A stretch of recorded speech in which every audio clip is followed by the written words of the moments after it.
All right, baby. We are live and ready to go in the locker room show. I am pumped up for tonight's show, you guys. We've got a good one. And for you young athletes out there, you parents of athletes, this is going to be right up your alley for sure. We're getting closer to the season. So some of you guys are a little nervous and there's going to be highs and lows, but we got you covered on the Locker Room Show. Let me introduce the gentleman that holds me down every single Thursday. You see him with the shades on. That is none other than the great Guru. What's going on, Guru?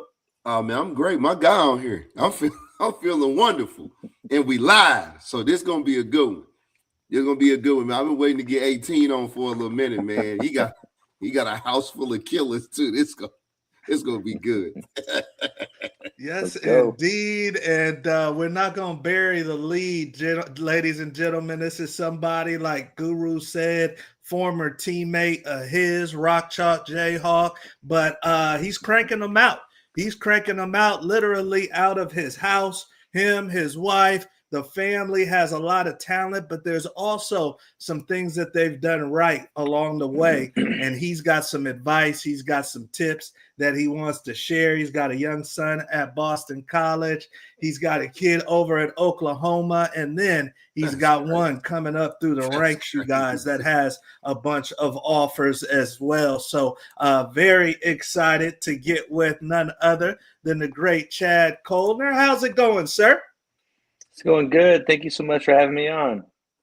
Yes, indeed. Sure. We're excited to have you. I know it's a time zone and you're fresh off of practice with the little one, so we're not going to keep you long, but we had to get some advice. The data is showing us that you know what you're doing. Just a little bit. So we wanted to talk to you and get into it. And obviously, you've got a background as a former player as well. So this is going to be good, you guys. And the first topic on the ticker, and if you're joining us for the first time, all of our topics are on the bottom ticker, you guys. But the first one is the intro to football.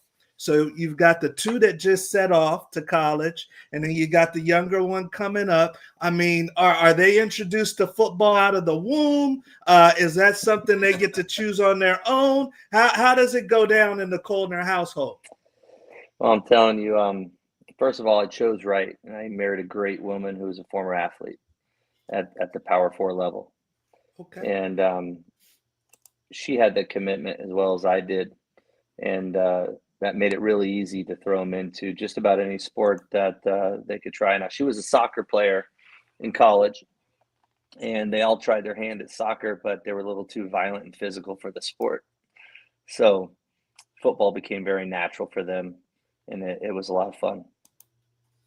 Wow, that's amazing. So no pressure. It's just kind of they naturally got into it because they're those type of kids. What about on mom and dad's side? Because if she's an athlete, she knows the commitment. Obviously, you played football, so you know the commitment. Was there any apprehension on the parent side to let them get in? She had a little bit of apprehension back when they were young. That's when kind of the concussion craze was going on. Yeah.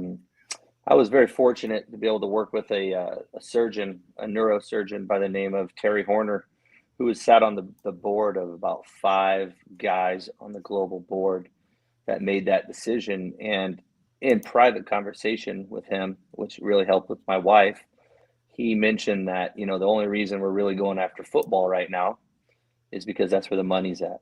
Even though there were some other sports that had a higher rate of concussion, number 1 being cheerleader, number 2 being soccer's soccer. Big too. Yeah. Yeah. So, when the data comes out and you follow where the smoke is, and you can kind of find the money. So we had those discussions, but, by teaching the right fundamentals and teaching the kids, how to protect themselves, and that really helped ease her thoughts. But the commitment side and the value that you get from your kids playing sports, whether that's as a youth growing up or whether that's through high school or into college or the professional ranks, there's so many attributes that you gain from those traits that you learn over the years. and namely with football, it's hard. That's why everybody doesn't play it. It's hot. It's uncomfortable. It hurts sometimes. And, if you're from the Midwest or the East Coast, you play in the snow and the ice. Yeah. So it's a really a kind of a gut check for kids at a really young age. And, it's a special sport. It teaches you a lot. Yeah. Yes, indeed. And no, thank you for sharing that, because even some parents that may watch us may say, do I let my kid play? I know he wants to play, but what's your opinion, since I have you, on the age? When's a good age, Chad, to maybe start your kid and tackle football? Well, my older boys, they started when they were about 8 or 9 years old. So that would have been about the third grade. Ziggy, or Drake, my third son, he started when he was about 4. But he was playing with them, and he said, "Forget this." So, yeah, the little leagues did not want him in there, so they sent him up a few grades to play. I love it. That's I love crazy. it. So, obviously, you families out there that will tap into this, you gotta judge it, but don't hesitate to reach out, to somebody that you see has a young man playing like Chad, or reach out to us with the Locker Room Show. We're on to our next topic, and definitely want to cover this one with you, Chad, because recruiting's changed a lot since when we all came out of high school, obviously, and you've dealt with it firsthand these last couple years. Talk to me about this list right here. If you had to put this list in order for a parent watching, how would you order this as far as priority? Is it the high school that you send your kid to? Is it their film that's going to be the overarching thing that gets their foot in the door? Is it the recruiting stars? Do I need to make sure they have stars behind their name? Or is it what their coach says? How would you kind of order this? Oh, man, this is a loaded subject right here. This is the hottest thing going on right now, and some of the most stressful for the parents. And unfortunately, us parents stress kind of put it on the kids. So how we did it, I'll just go through the list here. So high school, you're going into high school, you're coming out of, 8th grade. Everybody's trying to pull their kids in different directions. Everybody's trying to create a super team, etc. That's not how we did it. We did have those discussions, I'm not going to lie. But at the high school level, we looked for a coach that could develop our child as a better man and kind of work on his character first and foremost. We were confident that some of the wins would come and the work ethic would shine through, but we really wanted to find a program. There's a couple of things. Like, one, for your son, you want to find a program where there is a true leader that's going to make him better and push him to his limit. These guys are still high school coaches.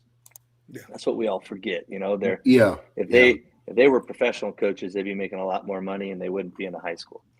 So that's one thing. And number two, what I've really learned on the recruiting trail, when you do pick your high school, let's say all things are equal when it comes to coaching, you want to find a school that has the reputation for coaches, college coaches, that when they come and look at your kid, they want to know that they're getting a kid that they're not going to have to worry academically.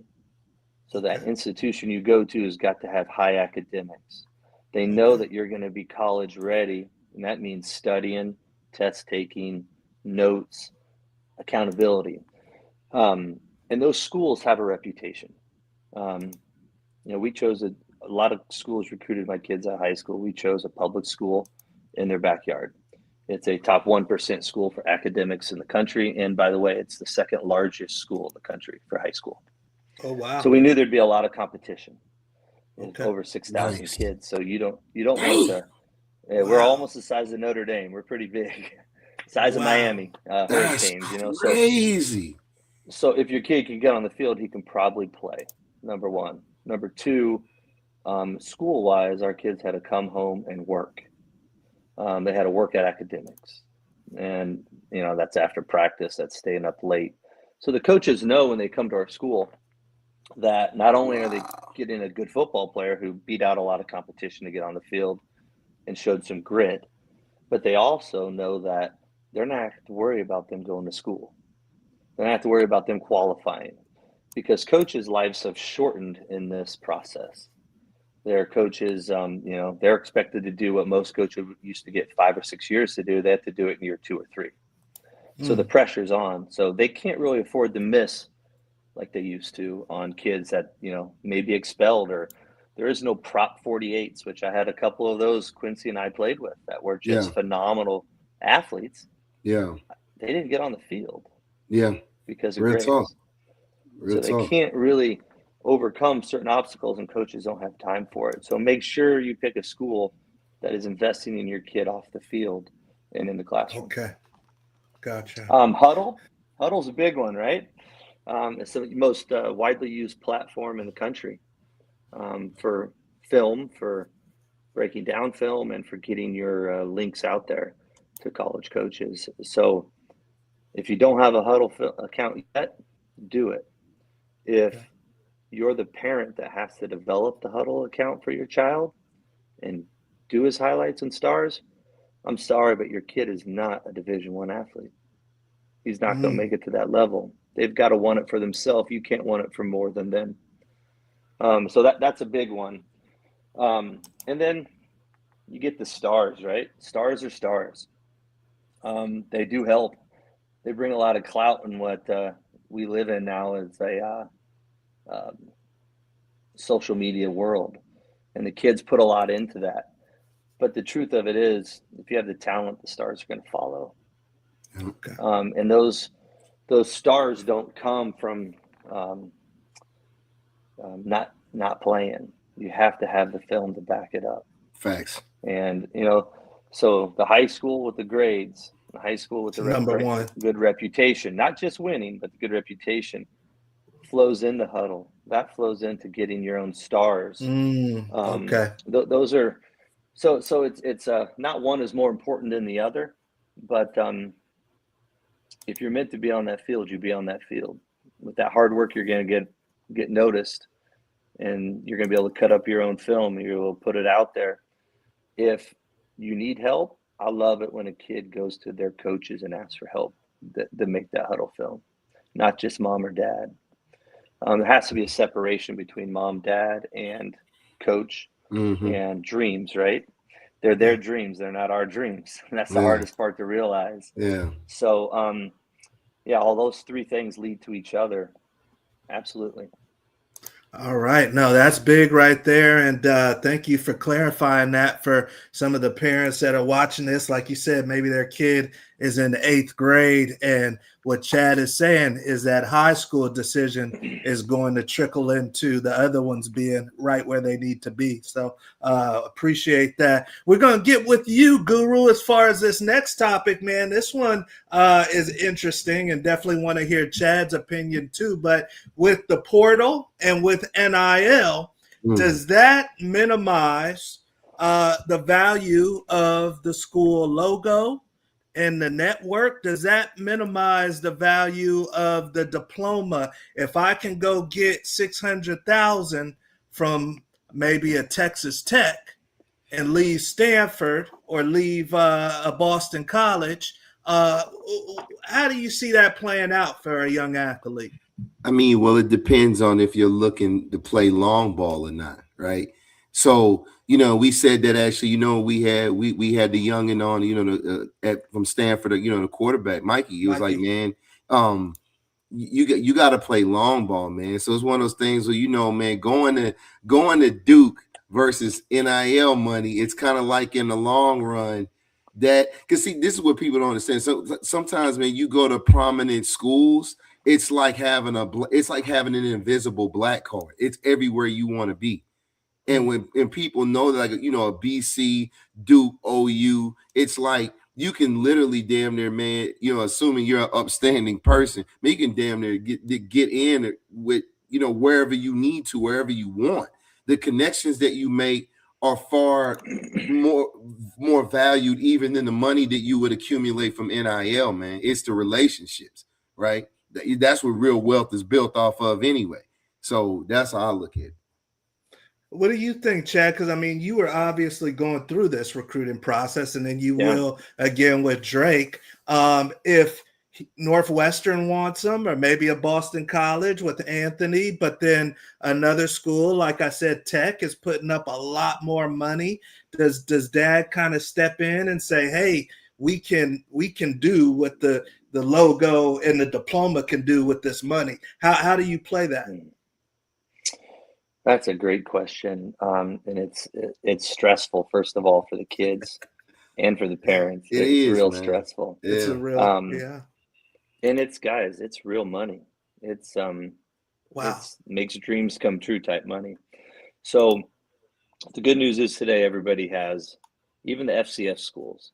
So if you take FBS and FCS, G6, and you take the Power Four, they all get the same amount of money. They're all spending just under $23 million on their team. And the NCAA has delegated that money to the student athletes. They can't keep it just to, drive another fleet car or, put some shiny lights up in the building to enhance their facilities. So they have to spend it on the kids. So if anybody tells you they don't have money, then they're probably not that interested in your kid, or they're probably just trying to fill a roster or a practice spot. But I will tell you this. Everybody needs to keep in sight that there are two different things going on here. There's a 4-year plan that some parents are pushing, and sometimes those are the biggest schools. And there's a 40-year plan. And that 40-year plan is what your legacy is. That takes care of your kids, that takes care of your wife, that takes care of sometimes your grandparents at that point. Yeah. It's sad to me when you have parents that are pushing kids to a certain school so that they get their money rather than you getting your money for your future. So that is a really big topic. And on this recruiting trail, like I know Mike from Stanford. I know exactly the quarterback you're talking about. Yeah, Mikey Mitchell. Mikey Mitchell, one of the smartest kids you'll ever meet. Like he was taking some crazy finite math classes as like a freshman. And my son trained with him and the same trainer out in California, a gentleman by the name of Danny Hernandez, who's a legend. Who is, nice. I would say, the GOAT. But with all those things, like Mike could have been at Ohio State. Mike could have been at some really big schools. And he kind of saw the writing on the wall at Vandy when he committed there, and they were still hot on a local #1 player in the country. But Mike's dream school had always been Stanford. And that's how he got to where he went. Like sometimes God kind of takes control of these paths and kind of guides you. But the money's real, but you have to think of it as a long-term investment in yourself. You might not have as many fans at BC as you do Oklahoma. You might not have as many fans at Stanford as you do USC. So those are some tough questions you have to kind of gut check yourself with, but also kind of decide where you want to be. Like, who are your heroes? Are your heroes your parents, your grandparents, Bill Gates? Are they heroes, somebody that played 3 or 4 years in the NFL? Because guys, remember, these kids are making as much money as some NFL guys are. Yeah, easily. Quarterback in Michigan is making $12 million. And that's over 3 years. So the money's real. The Miami quarterback last year made 6.5. That's real, right? And your average time in the NFL is about 2.5 years. Yeah. Your average retirement age is 68.5 years old. You got a lot of money's got to last a long time, and I'm telling you, it goes pretty fast. Yeah. So if you can get your education and you can use that as a network to build your own brand outside of social media and outside of the football field, that's where the real gold is. That's when you can make it. Now, if Anthony starts ripping it up at BC, and obviously an illustrious university, and then Texas Tech in Lubbock, we've all been to Texas Tech, says, hey, Anthony, I know what you're doing out there on the East Coast is great, but we got $4 million for you. And he's only a sophomore. He hasn't graduated yet. Is that a dinner topic for the family, or is it 100% will be a topic, but at the same time, at the same time, when you're in college and you both played as well, so you can attest to this, you stay all summer. That's almost Yeah. a semester's worth of classes. You Yeah. stay in the spring break time, you can take what they call micro classes now. You can take those over fall break. You can take those over the Christmas break. So realistically, it's not hard with a little bit of work ethic, even at the prestigious universities, to graduate in 3 years. Yeah. Now we have a 5 for 5 world, right? 5 for 5. Yeah. You got 2 years left to play and go make that money. So That's get a your plan. degree. That's a And get plan your right there. degree, and then Yeah. you go. That's a So plan. yeah, Yeah. so that's what we've instilled in our children, and you know, they are working their butt off at it. So I'm very proud of them. Yeah, man. Because you got to think about it. What he's saying, folks, is you chop everything down and walk across the stage in 3 years. You got 2 years to play with. Now, when you do get that offer, you're already like you're looking at grad school, already got your diploma, and I got film. Yep, absolutely. It's a game changer, and you just have to have a little bit of guidance. And if you don't know what to do as a parent, ask. Everybody will be out there to help you. People want to see other people succeed. So just ask, and they'll help you. But keep in sight. Quincy, when we were at Kansas together, I came in. You came in 1 year below me, but my year we had 48 kids come in as freshmen. 25 of them, maybe 24, but 25 of them were scholarship, and the rest were walk-ons.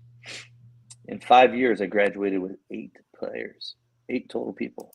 Yeah. Now, things happen in that time, right? Like people drop out, people move on to other situations, people flunk out, people stay. Yeah. People stay in the university but just don't play anymore, or people had medical red shirts, so you get a little bit of everything.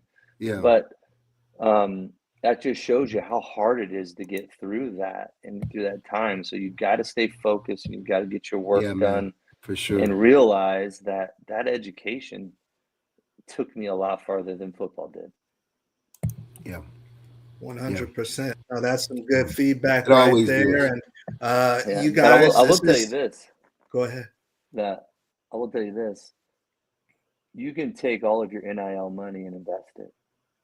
There's something called a stipend in college, and that's anywhere nowadays, depending on your geographic location, $700 to $1,500 a month. I lived on $50 a month. Yeah. When I was in college, and that was from my parents because they couldn't give us money back then.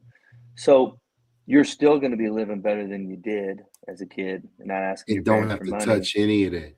You don't have to touch any of it. And you know what? If you're smart, you don't have to touch any of it until you turn about 55 or 60, and then all of a sudden you have a nest egg that will take care of your family forever. Yeah. Wow. Yeah. It's crazy you said that, because we were just doing some research before this show on NIL, and it started in 2021. If somebody would have got, let's say they got 100K, which is very average for today's NIL, if they would have put 30K of it in something like a NVIDIA stock or something, then today it'd be like worth over 250K just 4 years later. You know, if they would not even the whole 100, Q, just 30K of it. Yeah. You know, so there's we talk, Chad. Hopefully there's not too much regret from this NIL era, not from the locker room show audience. I know you young athletes are dialed in, and that's why you guys tune in. You guys, we're on to our next topic, and this one's a good one, and I want to bring it to you, Guru. Off the field advice. Off the field advice. We got a lot, and Chad has a couple of young men from his home in their first training camp. So we know on the field advice because we've talked about that. But talk to me about just being a young buck on a college campus. What's Guru's off the field advice from my first year on a college campus? Man, look, I always say, look, they're kids, right? So they're gonna have fun. We talking about, like, you know what I'm saying, 18, 17 and 19-year-old boys, right? They're going to have fun. It's going to be parties. You're going to kick it. Okay, cool. That is what it is.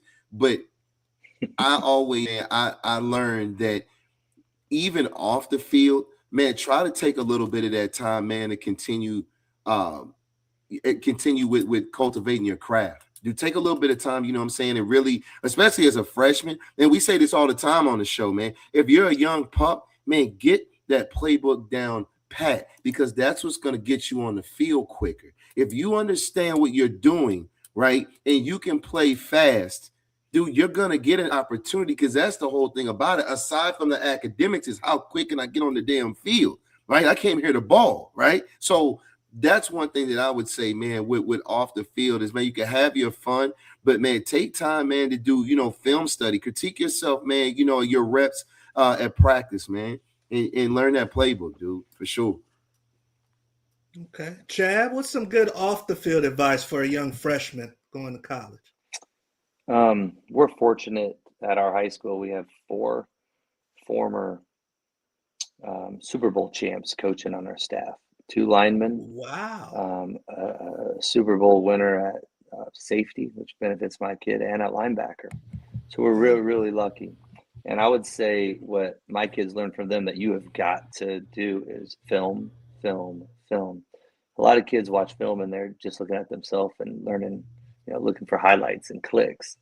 But I would tell you, when you can become critical of yourself and how you improve when you're watching film, then that's the difference. It's all in the details, because, dude, nowadays everybody's big, strong, and fast. They're a lot different than they ever were. So you have to put in that work. And another thing, and this is for you parents out there, we always ask our kids, like, how'd you do today? How you throwing? Like, did you get any big hits? Did you get any picks? That's the last thing they want to hear from us. That's all they do all day. Like, they see it on the internet. They talk to their coaches, or their practice, or hearing from college coaches, or they're in college breaking it down. These kids just want to be loved by us. They want to ask us, like, hey man, how was that party? What are you doing with your friends this weekend? You going to a concert? Like, those kind of routes. So that's something I've learned the hard way, is just not always ask them about their sports. And I want to find out what their identity outside of that, because Quincy and I and you, Coach Woods, is we have bad days in college, right? You have bad days in high school. Yeah. And the last thing you want to know is just to continue to talk about football. You want to know, want to talk about life and how to have that personal growth. And one thing that really helped with my kids and their growth into their high school careers and into college is we made sure we found a sports psychologist just to talk to them, because they're gonna tell stuff. You've been saying that. I swear, my dude had to come on and let them know too. I'm telling you, 18 when you tell these people, man. Yeah, he's been saying that, bro. I'm telling you, they don't want to tell us what they're going through all the time, right? It's not manly. They need someone to talk to about how they're feeling, how to get through it, and also someone other than ourselves, and the same message we've been giving them forever. Yeah. Which, trust me, man, it gets old, right? And they let you know it eventually. But just someone to talk to and kind of open up to and vent to, and someone else to build their confidence that I think they need. Like, it's the best money I've ever spent as a parent. And even though they got their own NIL, there's 2 things I'll pay for in life. I'll pay for that. I'll pay for a sports psychologist, someone to help you as a mental coach, and your Uber, because I don't want anybody driving while they're drinking. Yeah. So, no, that brings up some great points. Bro. And I didn't think about that. Hey, you got your own NIL money. You're paying for this dinner. I didn't think about that. So it's dinner on the boys. But no, that's great advice right there, because as a parent, especially you that has a football background, you're thinking, let me jump in this thing. But you're saying no. Don't talk football. You're saying talk about all the other things. So that's interesting, and a lot of you parents out there might need to listen to that. We've got some of our favorites coming on in. The great Jimmy Rucker saying salute to the Locker Room Show. We love you, Jimmy. How old are you, young? Okay, here's a good question. He says, well, we'll get to that, Jimmy, at the end. We'll say that one for the end. Of course, my mother-in-law, who always holds me down, loves football, says she's coming in from Denver. Hopefully you're not getting rained on, Mom. So thank you for joining us. But we're getting after it, you guys, with the great Chad Coellner. We got a few more minutes here. He's taking a break from his youth football practices, his game planning, to come talk to the Locker Room Show. So we're excited. He's got some boys he's cranking out, you guys. This next one is interesting, and I'll start off with you on this one, Chad. I heard a guy recently on social media say, hey, running back is the worst position to play in football. And I think what he was thinking of is the pounding that the body takes. He's thinking of, the money that's involved. He's thinking of maybe the opportunity. There's only one on the field at a given time. Here's a little view of what the money looks like. So you got Jahmyr Gibbs, recently minted from the Detroit Lions, $22 million. But then you look across, and that's the cornerbacks and what the cornerbacks are making. You got Denzel Ward at $31 million. You got AJ Terrell making what Saquon Barkley makes, and more than Christian McCaffrey. Some people may say, well, no, it's the linebackers.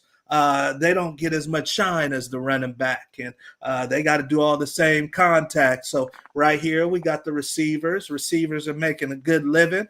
Jackson Smith right there at the top. You got Fred Warner and so on and so forth. What's your opinion on that, Chad? I mean, is it the quarterback because all the pressure they take? What's maybe the hardest position when you think of everything for a player to play? Woo, that's loaded, man. I would say loaded. the hardest position to play and to get recruited on is quarterback, hands down. Okay. 61 kids made it to the Power 4 level last year out of 98 schools. That's pretty hard, man. So they're going after older kids because of the time is now. But I would say the payoff is pretty nice, isn't it? But running back, man, I think so. There's this coach here in Indiana named Kirk Cignetti. I think you guys have heard of him. Yes, indeed. They just brought in a new quarterback. Their quarterback is a guy named Josh Hoover out of TCU. He threw 14, 17 picks last year. When they asked him about those turnovers and his coach at TCU criticized him, he said, well, he's going to find two great things here when he gets to Indiana that's going to help him. One was a defense, and two was a running game.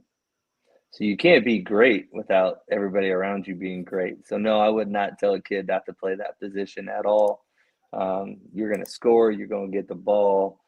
You're going to be a focal point of the offense so that people can shine while you're doing your own thing. So it's tough out there. But I will tell you, a college, if you're trying to get recruited, a college holds about 4 quarterbacks on the roster right now. There might be a couple walk-ons, but there's 4, 1 per class. And those kids, you're right, like they have to perform. Now, running backs, they may take 2 or 3 a year, times 4, junior or freshman, sophomore, junior, senior year. So you might have 10 to 12 running backs on a team. Mm-hmm. So if you want to play the odds and you want to make it, it's a lot easier to make it as a running back than a quarterback. And like I said, use those legs, use that cutting ability to get that education. Might get a little NIL while you're at it, but make sure you get that education. And if you get a few years in the league, you got paid. Yeah. Take it. There you go. Guru, what's your thoughts when you think of everything that the position has to do physically, when you think about the money involved? They've been devaluing running backs in the draft. Do you think this guy is right? Is that the worst position, or is it kicker where I get all the blame and I've been sitting on the bench? What's the worst position to play? Well, no, I definitely agree as far as being recruited as a quarterback. I can agree with that, but it's just like you said, the game offensively has changed so much across. Like in our era, is one of those things. If you were a running back, the value was so much higher. But the position has changed because you have to be so well rounded now. You have to as a running back, you have to have the equivalent pass catching ability of a receiver now, right? And that's what sets a lot of kids apart. Like with it also in the passing game, you have to be able to be willing to pass block as well, way more than you did in our era as well. Like, you know what I mean? So because of the formations, the defense is different, bigger, faster, strong, all these factors, right? So it's So is tough, it linebacker? Is linebacker maybe the one that you're not making as much and you're not getting as much shine, but you got to put your body on the line? Like you said, the running back and linebacker kind of go hand in hand in a sense, right? And there's more positions. Yeah. It's just, man, so much has changed, man. But it's like I do hate that the running back position has been devalued so much, because if you ask anyone, like if you lined up 10 people that really didn't know too much about football, and you ask them, well, what off the people that you do know, just names that you know, greatest players of all time that you know of, and I guarantee at least 4 or 5 of those names out of a person's mouth will be running backs. Yeah, good point. And it's changed a ton. Good point. Yeah, good point. No, yeah, those are all good points Trophy, right there. Like, look at the Heisman Trophy itself, right? Yeah, that's right. You know what I'm saying? And so it's man. So yeah, my wife knows who Christian McCaffrey is. Right. I think a lot of wives know who Christian McCaffrey is. Yeah. So no, that's good advice right there. You young athletes, I mean, you got to be mindful. I played quarterback until I got to college and switched to defense, but playing quarterback helped me get to college. So a lot of it is strategy too for you in particular. But thank you for sharing that. We are on to the lightning round, you guys, and I'm excited to go through the lightning round with Chad. We've got a couple of more minutes left, so I know that Jimmy has a question, but if anybody else is with us live and has a question for this man who is sending kids to D1, he's sending them out like he's baking cookies.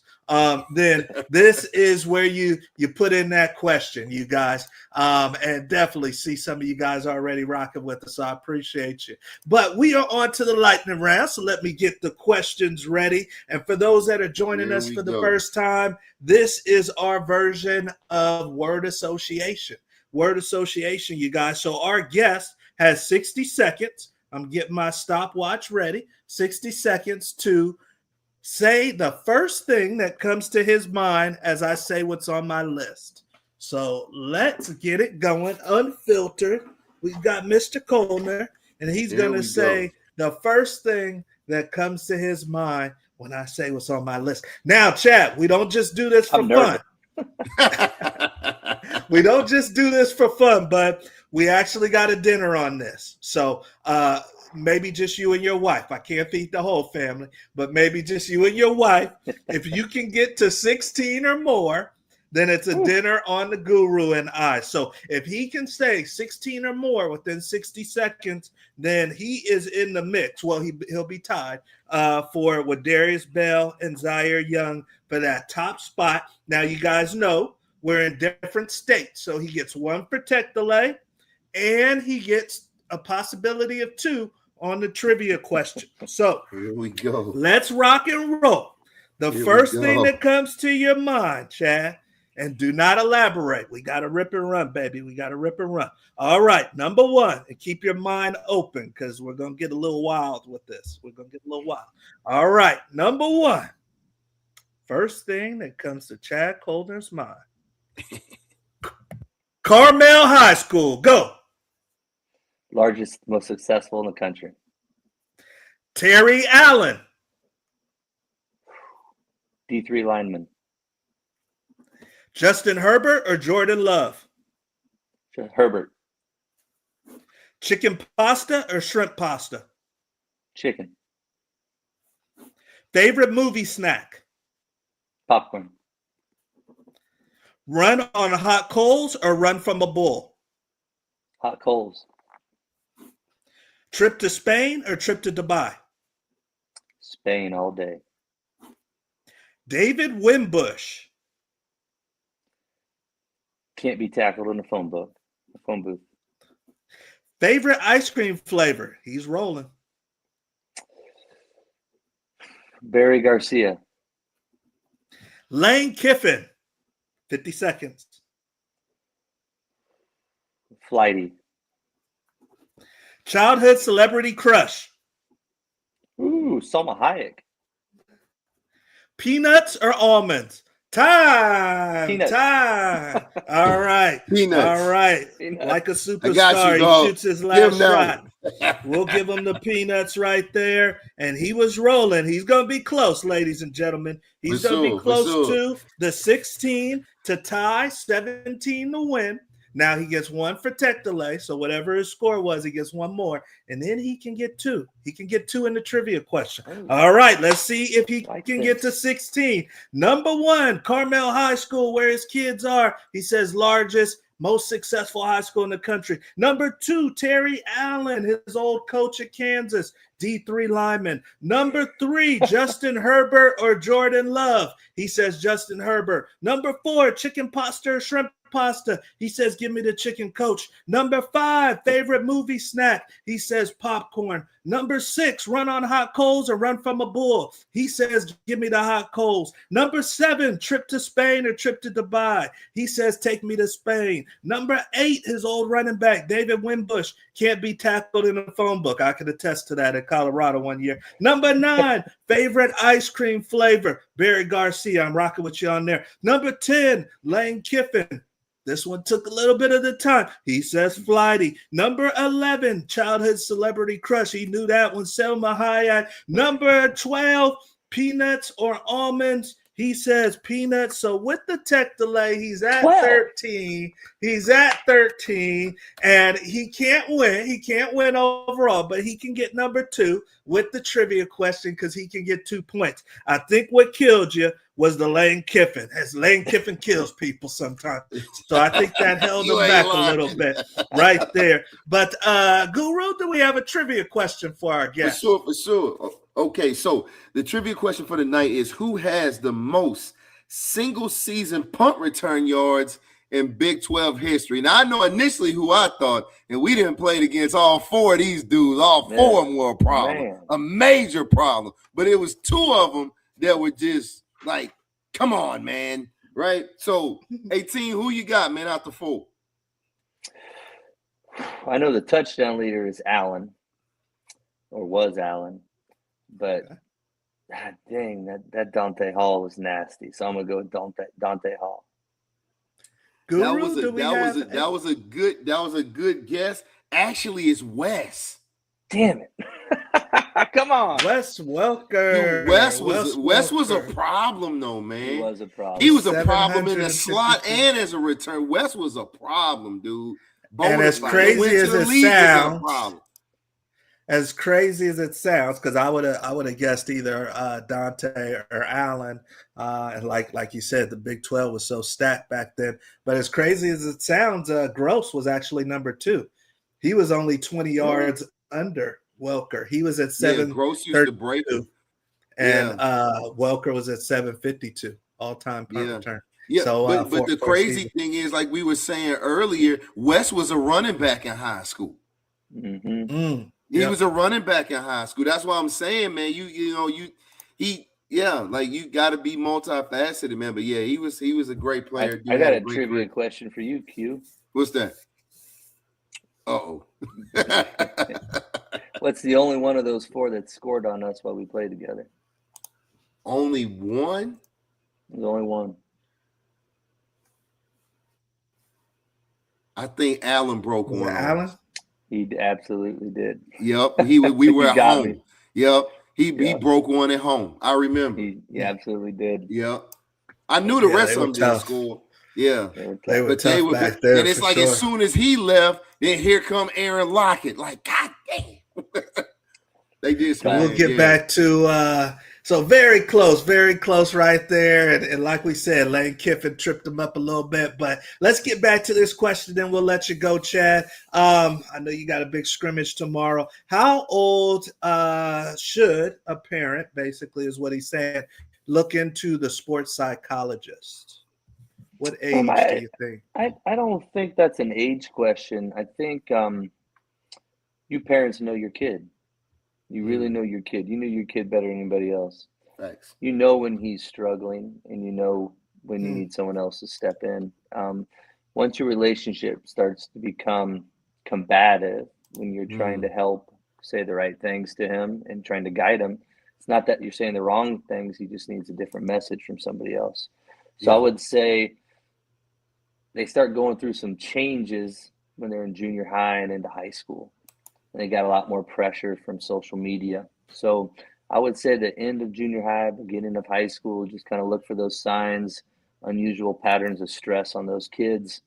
And that's one thing we're going to look at. But I will leave you guys with this, and I think this is really, really important, and maybe some of the best advice I can give you. These kids are under a lot of stress, and it's all social media. Yeah. It's fortunate that we all didn't go through that. We don't even know how they got our phone numbers, but we were on the phone in the kitchen or stretching the cord outside so they could talk to us, and hopefully they weren't listening, right? Right. You did the same thing to talk to your girlfriend. But nowadays, all they see is people being successful on the internet. There's not a lot of bad stuff out there when it comes to sports. They see the good stuff. Those good moments are very few and far between. I think it's important for you parents to remember there's a lot of different ways to get to 10. 7 plus 3, 5 plus 5, 11 minus 1. So everybody may have the same goal, but everybody's path is going to be different. Yeah. And it's okay. Each one of those children I have has a different past. My quarterback at BC took off young, then kind of hit a low spot when he had a big injury his junior year, a broken tibia. He played on it for 5 weeks. Some offers dropped off, and then it picked right back up before signing day. So he was very fortunate. My one at Oklahoma, he only played football 2 years. 2 years. Wow. He committed before his senior year to Duke. And next thing you know, he just kept growing and getting better and ended up at the number 2 rated defense going into 2026. And he is excelling rapidly. And my youngest, he's been him since day one, since he was 4. And he is a top kid in the country, getting flown out to Nike and doing all kinds of things. And he's up to 30 offers. So these things just they all happen at a different pace. And even in the same household, they happen at a different pace. So don't compare yourself with what you see on the internet. Don't compare yourself with what's happening for other children. And don't put that pressure on your kid, because a lot of people say pressure can create diamonds, right? It's the only way to make a diamond. It's pressure. But at the same time, pressure can also squash your situation and drive them into a bad spot. So a lot of different ways to get to 10. Love and support, deflect from the stress, and just be there to coach them up. Don't coach them down. They get in the car, don't be like, why'd you do this? Why didn't you do that? Why didn't you get the ball? The coach doesn't know what he's doing. We picked the wrong school. It's like, no, get to know your kid and build them up. Just continue to build up in life. So be their life coach. Don't be their recruiter. Yeah. Do you got time for one more, Chad? Absolutely. All right, because you're talking, and then just the father in me and a few other things come up. One, so kind of 1.5. We'll call it 1.5.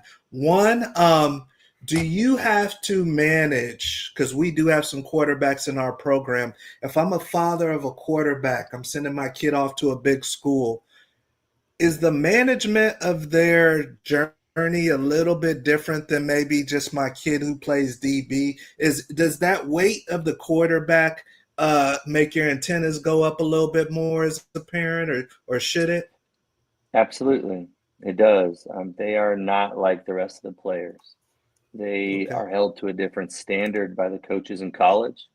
They a lot of times sit for longer than the other positions. When I say sit, I mean it may take 2-3 years. It may take 2 years to get snaps on the field in college, in practice, let alone start.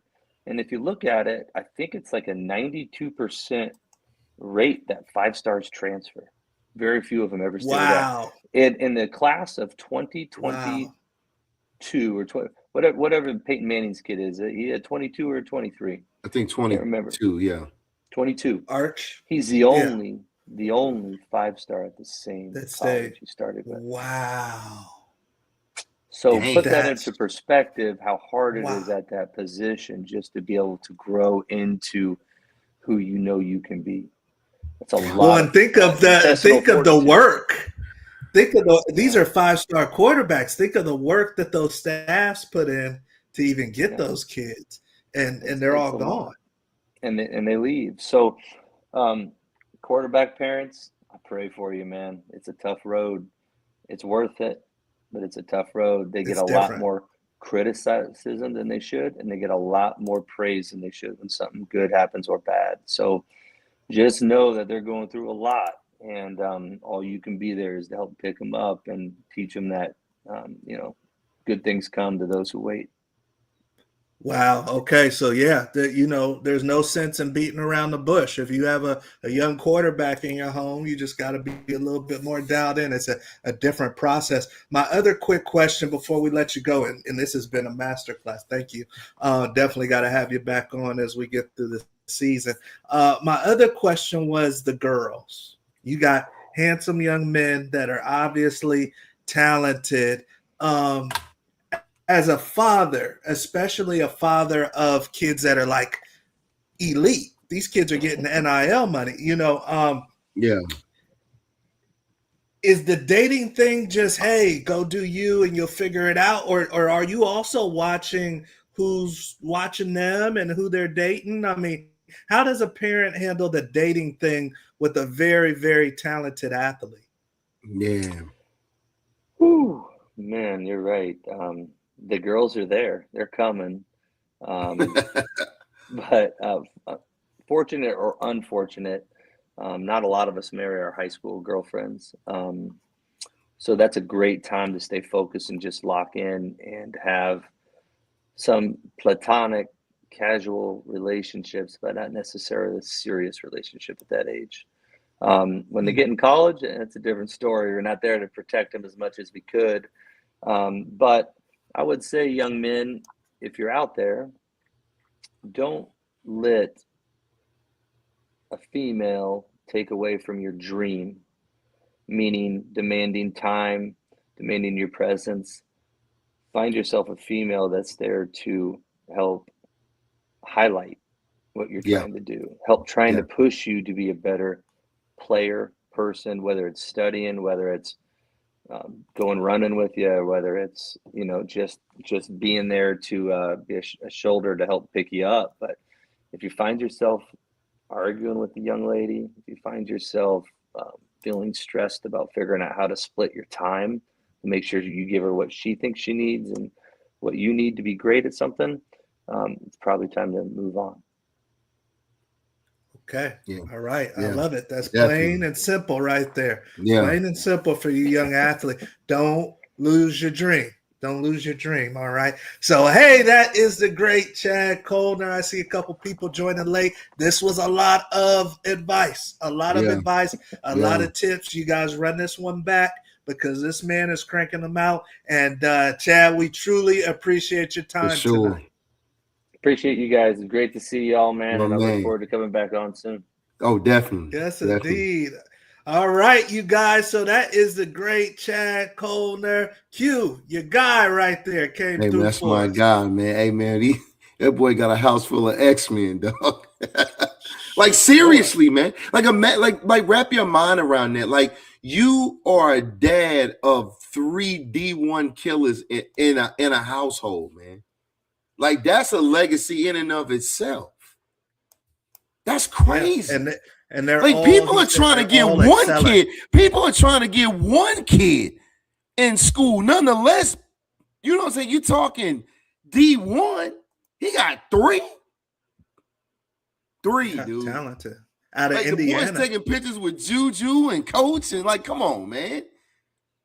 You know? Yeah, no, these are definitely some kids to keep eye on, the Coellner family, you guys, and young Bathurst over there at Oklahoma. But there is a little bit of a formula to it, I think, Q. I mean, and when you get one to pop off, the younger ones are watching the older one, so they Chad's fall in running the line a game. little bit. Is this like? But here's the thing: it's just like the ball's dad. It is a science to it. Same it is. thing, yeah. Like, you're exactly right. There is a science to it. Wow. You start seeing whole households like that. It's like, okay, the parents know something that other people don't. They get it, right?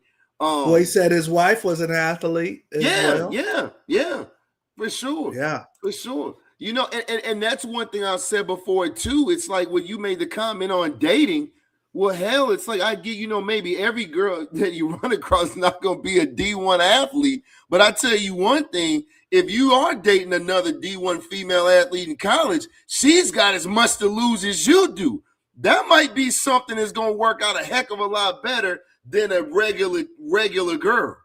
Over at Pizza Hut or something? Just saying, dog. I'm just saying. Let me ask you this. And obviously, there's some that are really dialed in. And we know that there's, females can be predators too. We know that. We've talked to McChesney about that. But what would you say is the percentage, man, of an average college girl? Not some girl that's in the town and older and she's hunting on all the young kids. I'm talking about an average college girl at Oklahoma. What do you think? Percentage wise, how many of them know how much these young men are making? I'm a freshman at Oklahoma, and across from my hall is the running back. Do you think she's even alert? 100%. It's information in this day and age is too easy to find. You can find anything on anyone if you dig hard enough, right? So it's impossible for a person not to know. If they're looking, if they want to know, they will find that information for sure. So it's no way to run. Are we to the point, just like pro athletes, where it may be hard for a college athlete to kind of know if somebody's really in it for them or in it for the money? Oh no, it's definitely hard to determine, but that's why Chad said, man, and I agree with that from my own experiences and mistakes. Stay locked in. Like, of course you're gonna be around girls. A ton of pretty girls do that. You're talking like Oklahoma, Colorado, like look at this, how big it is, like huge schools that we went to. It's girls everywhere, of course. But you got to figure out how to stay locked in, man. However you do that, you have to figure out how to still have a well-rounded life and a social life, absolutely. But you came there and it's still business, man. It's business. And you have to remember that first. You can still have a ton of fun in college, dude. Meet a ton of cool people that are, not on the squad, non-athletes, and create great relationships, man. But you're still there. Ultimately, you're there for business. The great Jimmy Rucker says 10 out of 10. He says they know. Oh, I'm telling you. Especially if it's a big campus where they know football is big, like Miami or Oklahoma or Ohio State. They find out you're on the football team. Oh, yeah. Then let's be real, especially, man, that's a known thing, especially from what I've heard through the SEC country. Man, they use these girls, man. That's a recruiting tool. And I'm just being real with you. This is the locker room. We keeping it raw. Like, I mean, man, they use girls from the student body or whatnot in their own ways, and that's a recruiting tool. It really is. It's always been that way. Yeah. It's just even worse now. You look up and go down through SEC country, and you ask these 4- and 5-star kids how did their recruiting trip go, and all you see a lot of times is blonde Southern belles everywhere. That's a tool. That's a tool. That is a known fact. Yes, you heard it here live. That's a fact. All right. Here's so Guru is dropping dropping bombs. And Big Ruck says they know even in high school nowadays, Right. especially these down south high schools, Georgia and Alabama, where football matters. They know what your recruiting ranking is and what that All of NIL that. They know looking like. before you even touch down. So They you know your young mama athletes, name. you guys be careful out there. And, we are to the season. So this is the nitty gritty. We are wishing you guys the best of luck. Please stay healthy, stay strong. Come back next Thursday because we're going to have another great guest with some sauce for you. Guru, anything for the Young Bucks before we get out of here?